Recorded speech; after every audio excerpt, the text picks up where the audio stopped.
So where do you start an episode on Penang? The culture, the heritage, the UNESCO status, the food, the heat and humidity. I thought I'd get up early today, go for a walk and start down at the Jetties and then head back into the heritage area. There's so much to see in Penang Island. You know, this is just Georgetown that I'm in, but you've got Penang Hill, the beaches to the north. I think I'll do them another day, but today let's have a look at what the heritage area and Georgetown has to offer. I'm just following the canal down from where I was. There's a bit of a cow. G'day. I thought I'd just follow this. I have to end up in the jetty somewhere. There's about 6 of them. I'm not sure which one I'll come to, but we'll find out soon.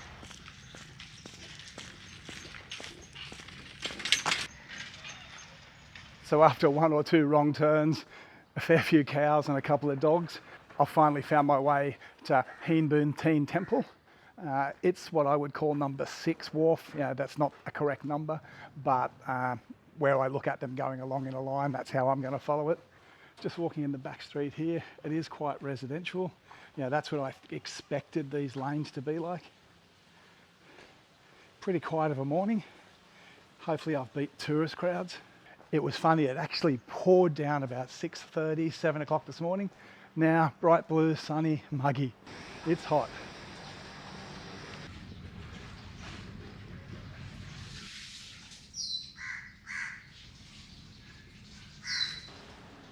Now this temple is right on the water and you can actually see across to all the other villages, the houses on stilts as you look into the sun. It's probably not going to look that good, but it does give you a good view from here and you can also see the temple. Now I've got shorts on, there's no one here at the moment, but I expect if I need to have a wrap, they'll let me know.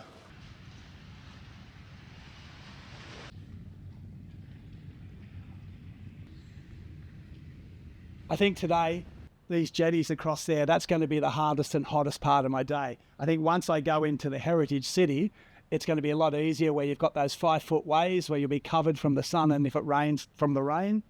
But I think over there, it's going to be the best part. If you've seen my videos, I've had a lot of people comment recently that you missed 100 good beaches or the top restaurants. And you know, to be honest, I do see a lot of those things in the background, but I'd much rather have a look at those little things that are just outside the city limits. You know, probably the real Penang, the real Georgetown. I think that's the best parts to have a look at.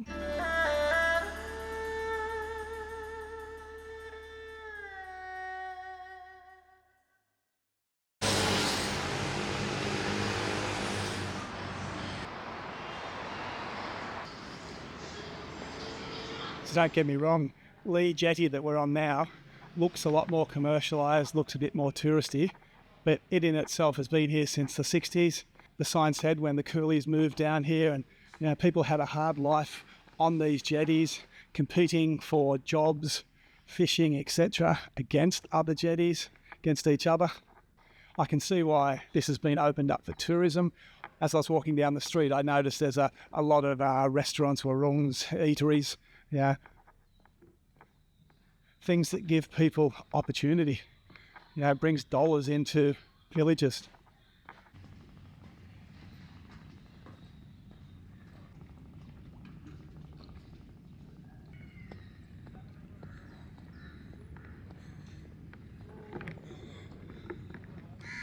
The walkways here are pretty good. Some have seen better days, but there is some development going on down here. And you can see across where we started to the temple. You know, it's 8 o'clock in the morning and there's not many people down here. Sun's just come up. This is the best time to be here. It's a bit hard facing directly into that sun. You can actually see the mountain ranges over on the left-hand side there. Looks like we've got someone fishing out the end here. So just a slight hint for photographers or videographers. Sunset, I think, would be much better here. This morning I seem to be facing into the sun all morning, where that sunset, you seem to be looking to your left all the time. It'd be a lot better during sunset. Still pretty good of a morning though.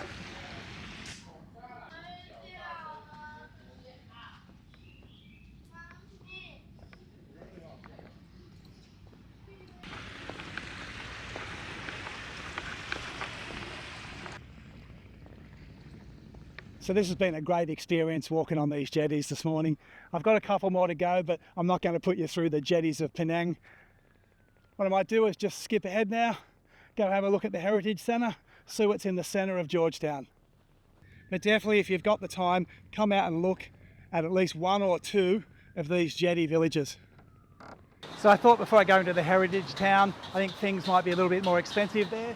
I'd stop at this little stall down near the jetties, try some Bak Kut Teh. It's a pork dish. I've never tried it before. It's a soup dish, so we'll see what it's like.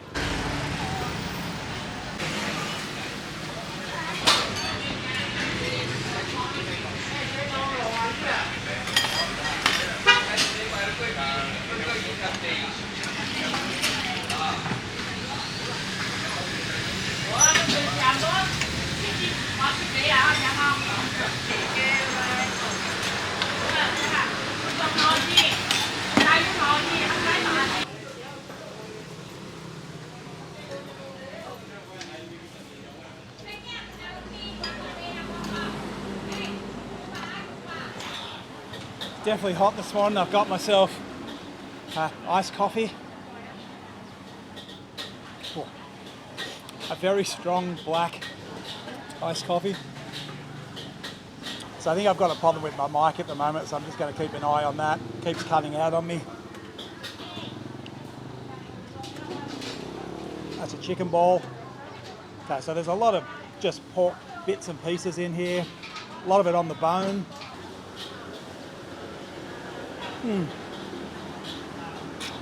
It's on the bone, but it's really tender. Looks like it's been stewed before, and then they put it back in to heat it up. That's very nice.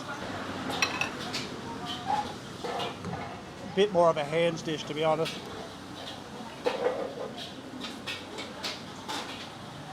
So I'm not sure where I'm going to finish up today. I know I'm finishing up next week. Malaysia's going to finish in Langkawi for me. Can't wait for that. And then off to Singapore. And that'll be really good to see the difference between Singapore food and the Malaysian food we've had over the last couple of months.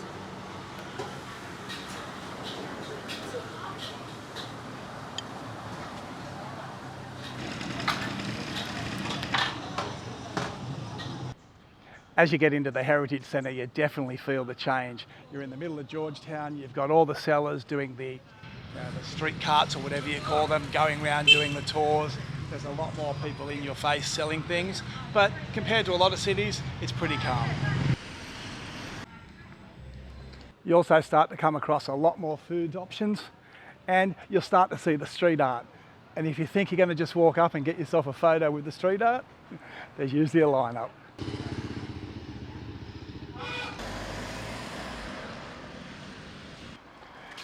And one thing you're going to notice, there's going to be a lot of doing the poses, Instagram everywhere. This is Georgetown. This is the art in the streets.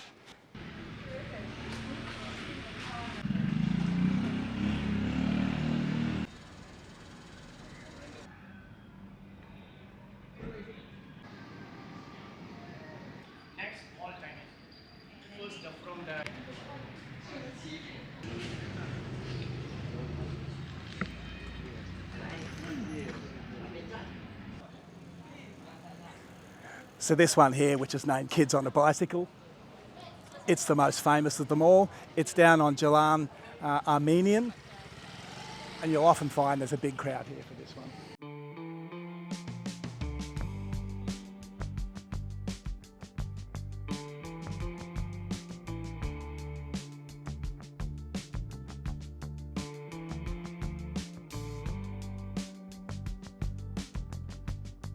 One thing I have noticed about UNESCO heritage sites around Asia, they put a lot of prosperity, a lot of shops, a lot of souvenir stuff into the hands of locals. But it is very Instagram these days. Whether that's just an Asia thing, I don't know. But most of the heritage places I've been to have got that Instagram twang to them. Now you'll find these wrought iron structures. I think it's called Marking Georgetown. I'll leave a link in the description with the list of where all 52 are. There's a really good map, and if you follow that round, it's got all the wrought iron structures like this one that depicts Nazi Kandar, and it also has all that street art that you want to get around and see early before the crowds get here. They're actually very interesting. They all tell a story about the history of Georgetown and Penang Island. As you go further down Lebu Arqui, you'll find another one of the more famous ones, which is the motorbike. So you can sit on it, get your photo taken on the motorbike, be part of that art. So this is the style. Walk up, sit on the bike. I love this art. Like, it's, you know, all around the city, there's bits and pieces that have been made into art or put here to put something on it. It's really impressive. Malacca, Ipoh, Georgetown, all had the art, but yeah, hands down, Georgetown's, it's the most impressive.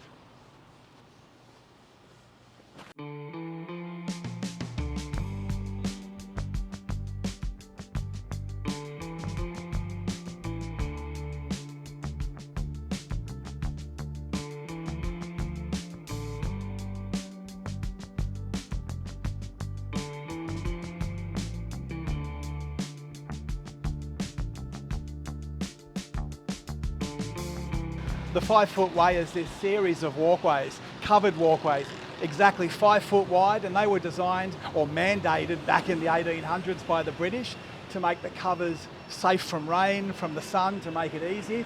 And over time they've integrated into the community where you'll have hawker stands, people stay under them, people meet under them. They're just an integral part of what is now the UNESCO Heritage City. When I started this walk, I thought it would just be an interesting way. I grabbed an old wrought iron sculpture map. I think it's been updated. I'll put a description and a link to the new one down below. But I just thought I'd follow it. Have a look at what's in the streets as I go around looking at the art in Penang. Don't know what I'll find today.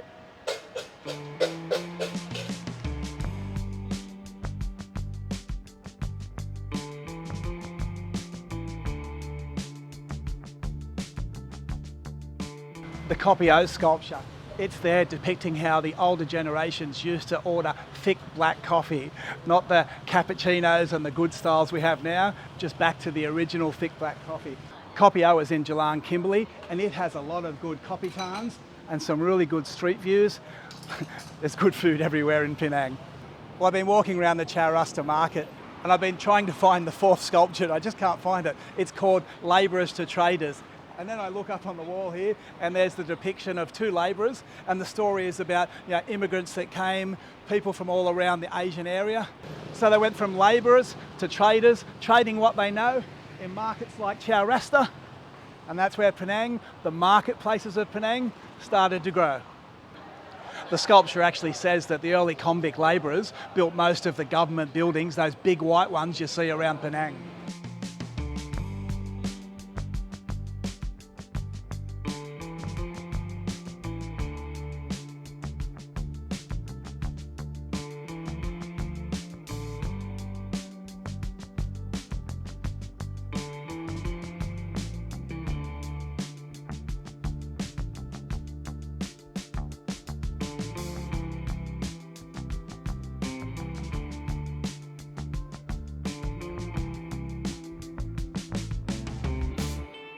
Let's go have a look at the Chowrasta Market.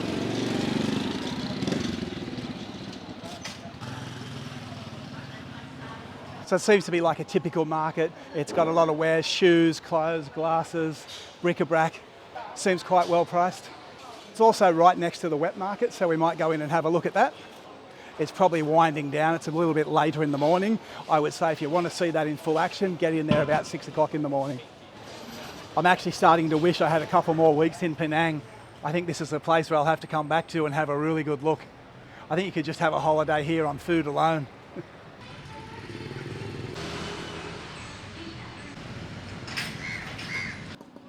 So I've just turned right out of the Heritage Centre, still within the district, and I'm heading towards Little India. So we've gone from Char Kwai Tower to now we've got biryani, tandoori. It's a completely different feel down this end. What I'm going to do now is try and head towards the promenade, have a look at Fort Cornwallis, and then maybe some lunch. I think there's a food market over on the promenade. I'll have a look at that.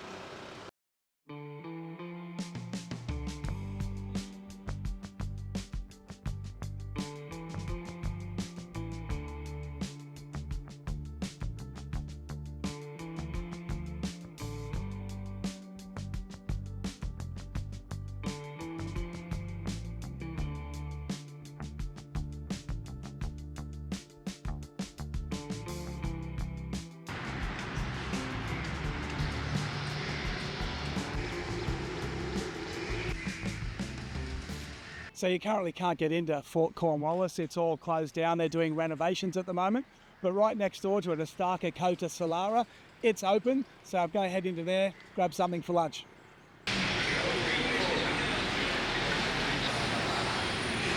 So there wasn't a great deal open in here, probably about 6 or 7 vendors. So I've just gone for a stock standard char kway teow, Malaysian spicy style. So Malaysia's specialty, char kway teow. So it's typical flat noodles, bean sprouts, prawns. There's garlic in there. There's a bit of everything. You don't get it the same everywhere, but it's always lovely.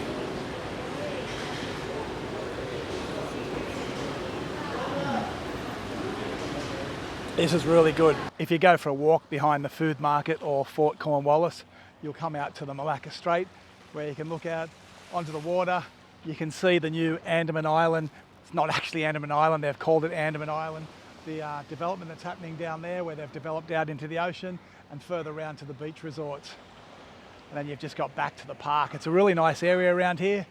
A lot of people of a night doing the walk, and you'll see a lot of the night markets get very busy, especially on a weekend. Wilson!